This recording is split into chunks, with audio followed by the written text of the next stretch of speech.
ಅವರು ನಮ್ಮ ಇಂಡಸ್ಟ್ರಿಗೆ ಬೇಕು, ನಮ್ಮ ಚಿತ್ರರಂಗಕ್ಕೆ ಅವ್ರು ಬೇಕು.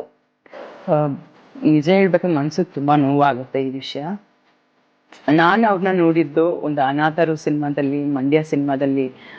ಅವರು ಎಷ್ಟು ಅಂದ್ರೆ ಪಾಪ ಎಲ್ಲಾರ ಹತ್ರ ಅಂದ್ರೆ ಎಲ್ಲ ಟೆಕ್ನಿಷಿಯನ್ ಹತ್ರ ಅಣ್ಣ ಬನ್ನಿ ಹೋಗಿ ಎಷ್ಟು ರೆಸ್ಪೆಕ್ಟ್ ಕೊಟ್ಟು ಮಾತಾಡೋರು, ಎಷ್ಟು ಒಂದು ಹೊಂದಾಣಿಕೆಯಲ್ಲಿರೋರು. ಎಲ್ಲೂ ಕೂಡ ಅವರು ಅಷ್ಟು ದೊಡ್ಡ ನಟ ಅಂತ ಎಲ್ಲೂ ತೋರಿಸ್ಕೊತಾ ಇರಲಿಲ್ಲ. ಬಟ್ ಏನ್ ಗೊತ್ತಾ, ನಾನು ಇವಾಗ್ಲೂ ಹೇಳೋದು, ಅವ್ರವ್ರ ಜೀವನದಲ್ಲಿ ಏನೇನ್ ಆಗಿರುತ್ತೆ ಅದು ಅವ್ರಿಗೆ ಮಾತ್ರ ಗೊತ್ತಿರಕ್ ಸಾಧ್ಯ. ನಮ್ಗೇನ್ ನಾವ್ ಏನ್ ನೋಡ್ತೀವಿ, ಏನ್ ಇವಾಗ ನ್ಯೂಸ್ ಅಲ್ಲಿ ಬರುತ್ತೆ, ಯಾರೋ ಹೇಳ್ತಾರೆ, ನಾವು ಕೇಳಿಸ್ಕೊತೀವಿ, ಅಷ್ಟು ಮಾತ್ರ ನಮ್ಗೆ ಗೊತ್ತಿರಕ್ ಸಾಧ್ಯ ಹೊರತು ಅವ್ರ ಲೈಫಲ್ಲಿ ಏನಾಗಿದೆ ಅಂತ ನಮ್ಗೆ ಗೊತ್ತಿರೋದಿಲ್ಲ. ಸೊ ಅವ್ರ ಬಗ್ಗೆ ನಾವು ಕಮೆಂಟ್ ಮಾಡೋದು ತಪ್ಪು.